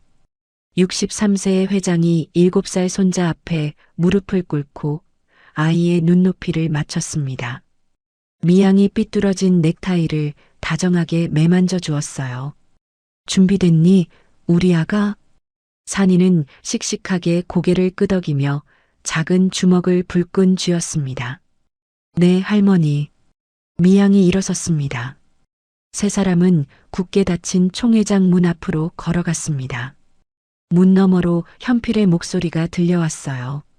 존경하는 주주 여러분, 회장님의 판단력 상실로 회사가 위기입니다. 도강그룹의 새로운 미래를 위해 저희는 미래? 문 밖에서 듣고 있던 미양의 입꼬리가 비틀렸습니다. 그 미래, 내가 짓밟아주마. 미양이 수행원들에게 눈짓했습니다. 문 여시게. 쾅. 거대한 회의장 문이 활짝 열리며 붉은 정장의 미양이 당당하게 발을 내디뎠습니다. 그녀의 옆에는 붕대 감은 성우와 도강의 새로운 주인인 어린 손자가 서 있었습니다. 주주총회장의 거대한 스크린에 불이 들어왔습니다. 현필이 준비한 자료였어요. 첫 번째 사진이 떴습니다. 미양이 허름한 오두막에서 꾀재재한 산이를 안고 우는 모습이었어요. 몰래 찍은 사진이었죠. 그 옆에는 탐정 비용 지출 내역이 나란히 떴습니다. 수십억 원의 금액이 빨간 글씨로 강조되어 있었어요. 현필이 마이크를 잡았습니다. 비장한 목소리였어요. 존경하는 주주 여러분, 박미양 회장은 아들을 잃은 슬픔에 미쳐 리플리 증후군에 걸렸습니다. 목소리가 회의장 전체에 울려 퍼졌어요. 길거리 고아를 죽은 손자라고 착각하고 회사 자금 수십억을 횡령해 저 아이와 내연남에게 퍼부었습니다. 주주들이 웅성거리기 시작했어요. 수군거리는 소리가 파도처럼 퍼졌습니다. 노망이 났나 봐. 횡령이라니 실망이야. 여론이 급격히 현필 쪽으로 기울었어요. 현필의 입꼬리가 슬쩍 올라갔습니다. 30년간 기다려온 순간이었거든요. 회장 해임안에 찬성하시면 거수해 주십시오. 현필이 외쳤어요. 주주들의 손이 하나둘 올라가기 시작했습니다. 절반이 넘는 손이 올라가려는 바로 그 순간이었어요. 쾅! 회의장 뒷문이 활짝 열렸습니다. 모든 시선이 그쪽으로 쏠렸어요. 올라가던 손들이 멈췄습니다. 붉은 정장을 입은 미양이 또각또각 구두 소리를 내며 걸어 들어왔습니다. 죽어가던 노인의 모습은 온데간데 없었어요. 어깨가 펴졌고 눈빛이 칼날처럼 날카로웠습니다. 40년간 도강그룹을 이끌어온 여제의 위엄이 돌아왔어요. 그 옆에는 산이가 미양의 손을 꼭 잡고 당당히 걷고 있었습니다. 말끔한 정장을 입은 아이의 눈빛도 흔들리지 않았어요. 뒤에는 붕대를 감은 성우가 조용히 따랐습니다. 현필의 얼굴에서 피가 싹 빠졌어요. 곧 죽을 거라 생각하는 노인네가 저렇게 당당하게 걸어올 줄은 몰랐거든요. 장내가 쥐 죽은 듯 조용해졌습니다. 미양의 구두 소리만 또각또각 울렸어요. 미양이 단상으로 올라갔습니다. 현필의 손에서 마이크를 뺏었어요. 현필의 얼굴이 사색이 되었습니다. 내 정신은 아주 멀쩡하다. 미양의 목소리가 차갑게 울렸어요. 그리고 횡령이라 부르는 그 돈은 쥐새끼 잡는 덫이었어. 미양이 손을 들어 신호를 보냈습니다.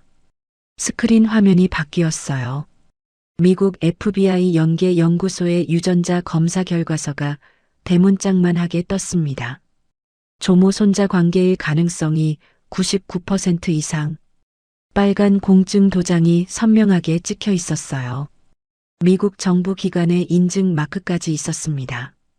장내가 술렁였어요. 그럼 진짜 손자란 말이야? 미국 FBI 연계 연구소라면 조작이 불가능하잖아. 세계에서 가장 엄격한 곳이야. 현필이 발악했어요. 목소리가 갈라졌습니다. 마이크 없이 소리를 질렀어요. 저건 조작입니다. 다 가짜예요.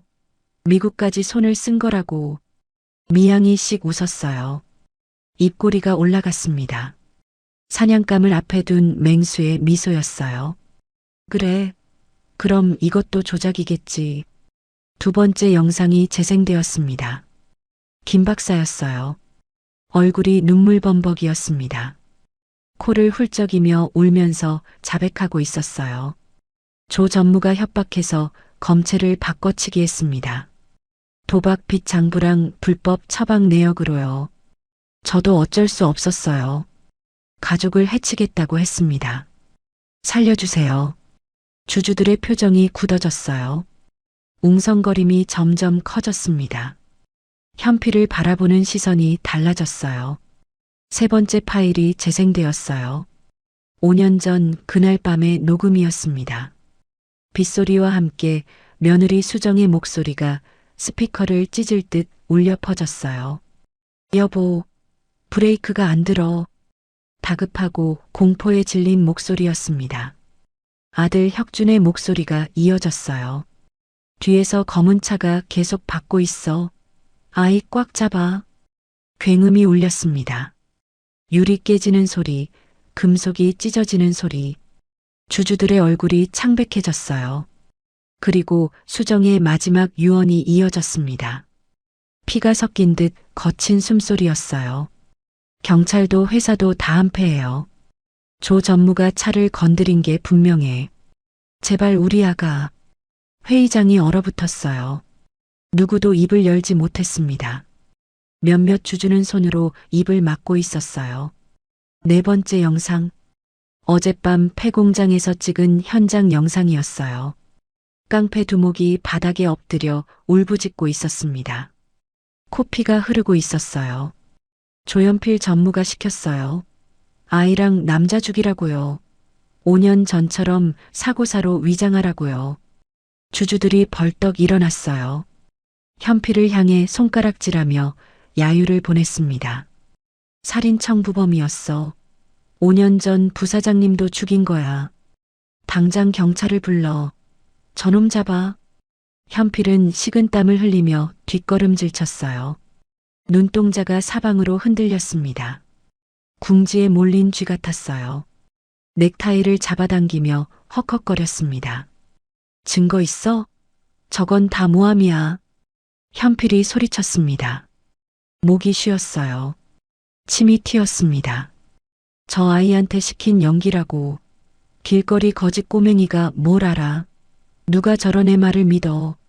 바로 그 순간 산이가 단상 앞으로 나섰습니다. 작은 손으로 마이크를 잡았어요.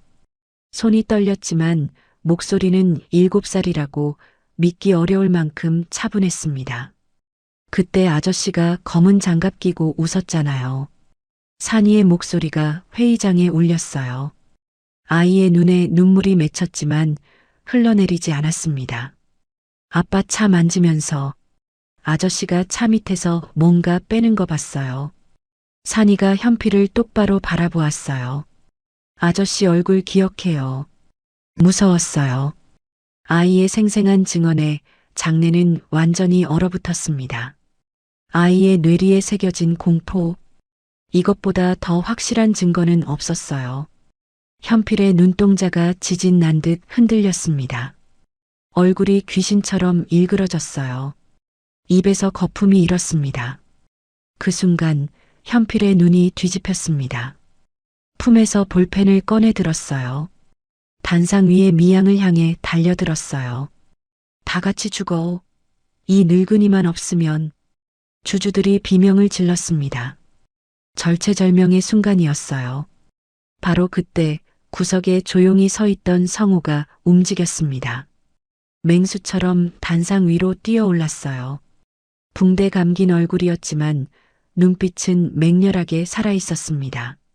7년간 산에서 갈고 닦은 몸이었어요. 날렵한 돌려차기가 현필의 손목을 정확히 가격했습니다. 캉! 주주들이 비명을 질렀습니다. 성우는 그대로 현필의 목덜미를 잡아 바닥에 꽂아버렸어요.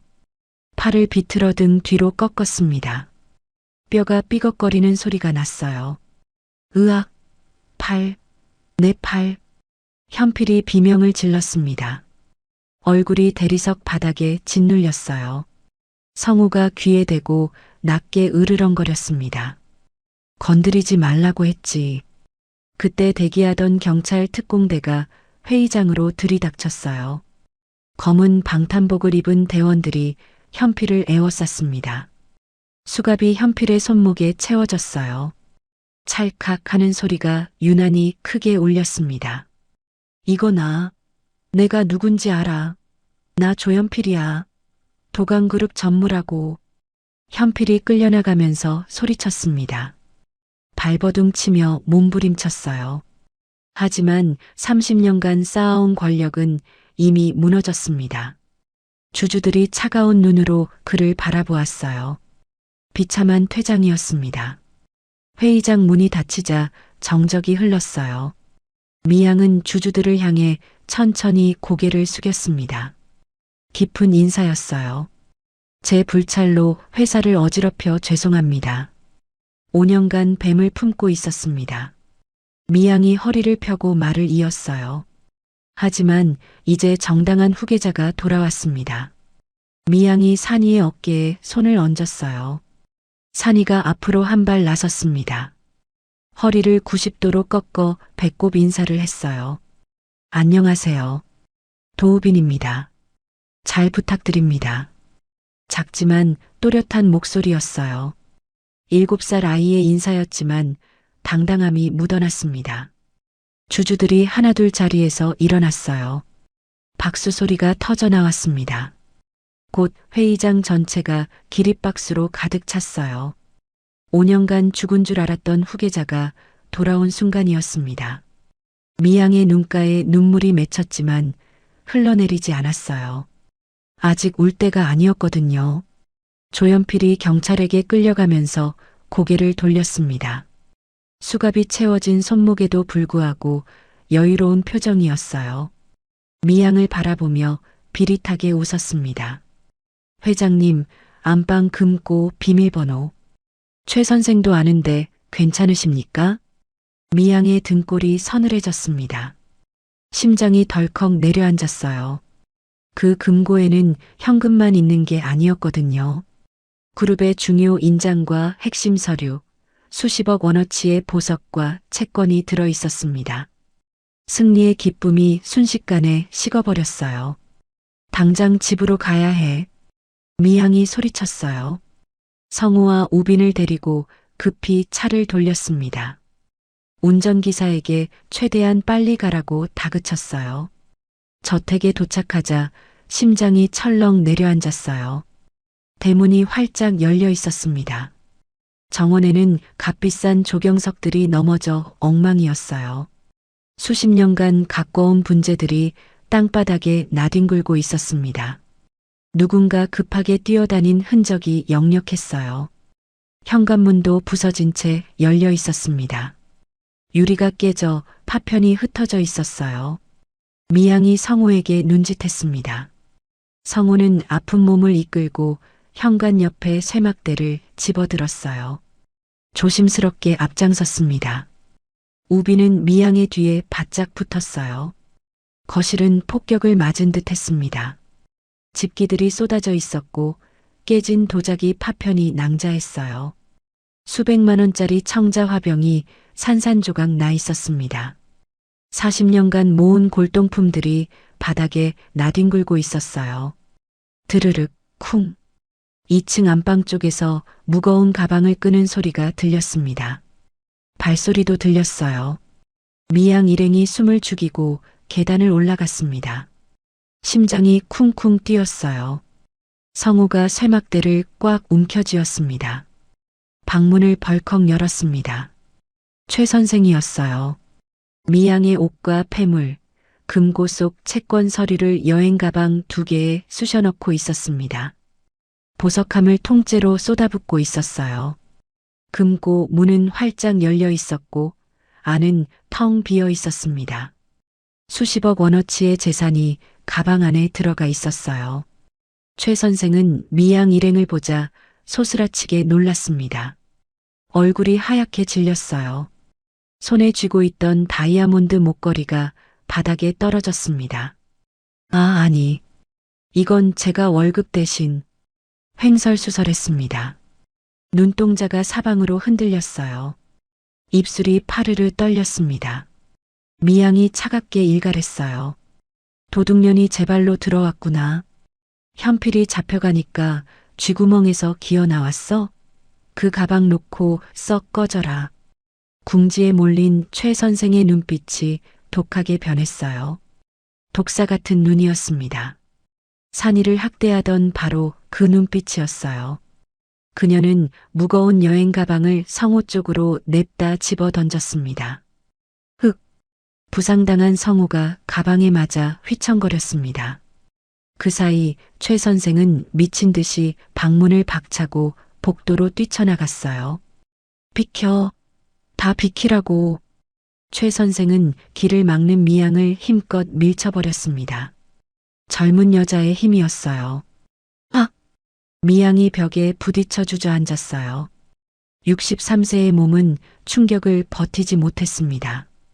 어깨가 욱신거렸어요. 우빈이 할머니 하고 소리쳤습니다. 최 선생은 그 틈을 타 1층으로 연결된 계단으로 내달렸어요. 구두를 벗어 던지고 맨발로 뛰었습니다. 성우가 다리를 절며 쫓아갔습니다. 하지만 어젯밤 깡패들에게 당한 부상이 발목을 잡았어요. 거리가 벌어졌습니다. 이대로면 놓칩니다. 바로 그때였어요. 미양의 뒤에 숨어있던 우빈이 재빨리 움직였습니다. 복도 끝에 별관 연결 통로 쪽으로 뛰었어요. 이 저택에서 며칠을 살면서 구조를 꿰뚫고 있었거든요. 아이만 아는 지름길이었습니다. 최 선생이 1층 현관으로 도망치려는 순간이었어요. 삐비빅. 현관문 자동 잠금 장치가 소리를 내며 잠겼습니다. 최 선생이 당황해서 문을 흔들었어요. 발로 걷어차고 손잡이를 비틀었습니다. 열리지 않았어요. 뭐야? 왜 안 열려? 최 선생이 비명을 질렀습니다. 2층 난간에서 우빈이 월패드를 조작하고 있었어요. 작은 손가락이 재빠르게 화면을 터치했습니다. 아이가 현관문을 잠가버린 거예요. 이 빌어먹을. 문 열어. 최 선생은 악을 쓰며 뒷문 쪽으로 방향을 틀었습니다. 주방 쪽 출구였어요. 저 문만 열면 뒷마당을 통해 도망칠 수 있었거든요. 하지만 우빈이 더 빨랐습니다. 2층 계단 난간을 타고 쭈르륵 미끄러져 내려왔어요. 산에서 나무 타던 솜씨가 빛을 발했습니다. 주방 앞을 막아섰어요. 7살 아이가 어른 앞에 두 팔을 벌리고 선 거예요. 최 선생이 아이를 밀치려 손을 뻗었습니다. 험악한 표정이었어요. 눈이 뒤집혀 있었습니다. 이 쥐새끼가 감히. 우빈은 피하지 않았어요. 대신 주방에 있던 밀가루 포대를 두 손으로 힘껏 엎어버렸습니다. 5kg짜리 포대였어요. 하얀 가루가 폭발하듯 퍼졌습니다. 콜록콜록. 으악. 내 눈. 최 선생이 밀가루를 뒤집어 쓰고 앞을 못 보며 허우적거렸습니다. 눈을 비비며 기침을 해댔어요.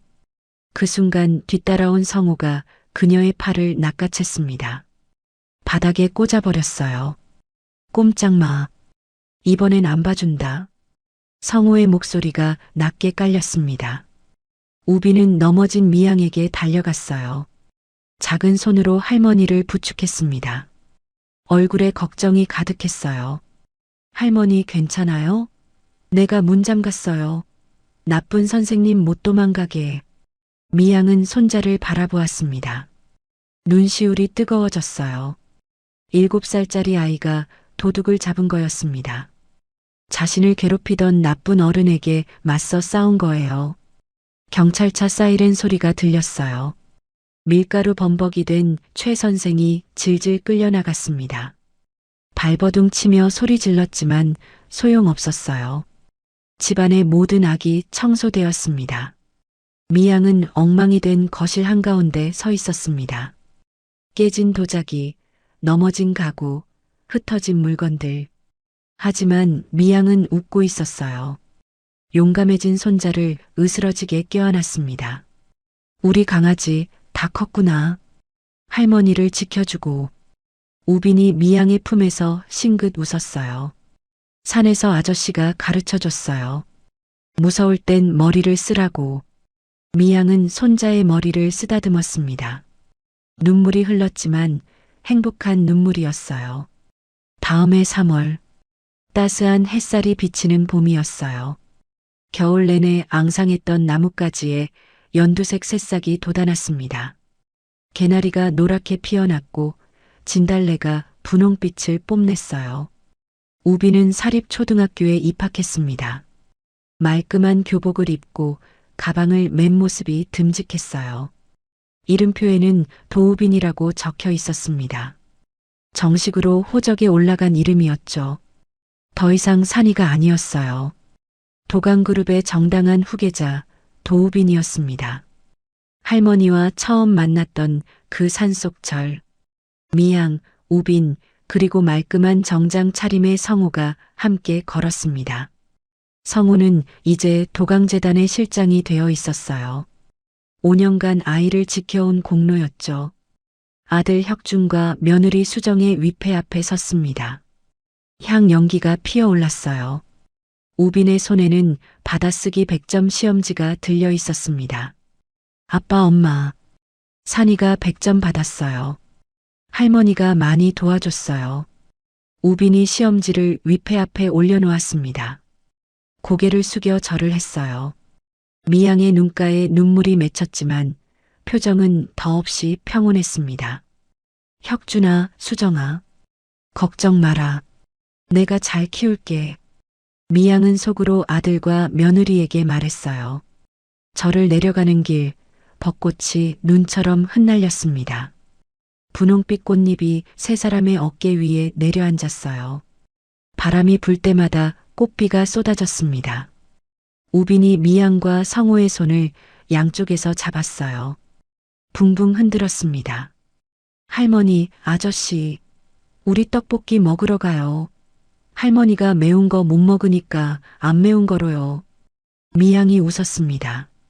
성호도 웃었어요. 세 사람의 웃음소리가 절의 풍경 소리와 어우러졌습니다. 댕그랑, 댕그랑. 벚꽃 터널 아래로 세 사람의 뒷모습이 멀어져 갔어요. 손을 꼭 잡고 나란히 걸으며 웃음소리가 바람에 실려 퍼졌습니다.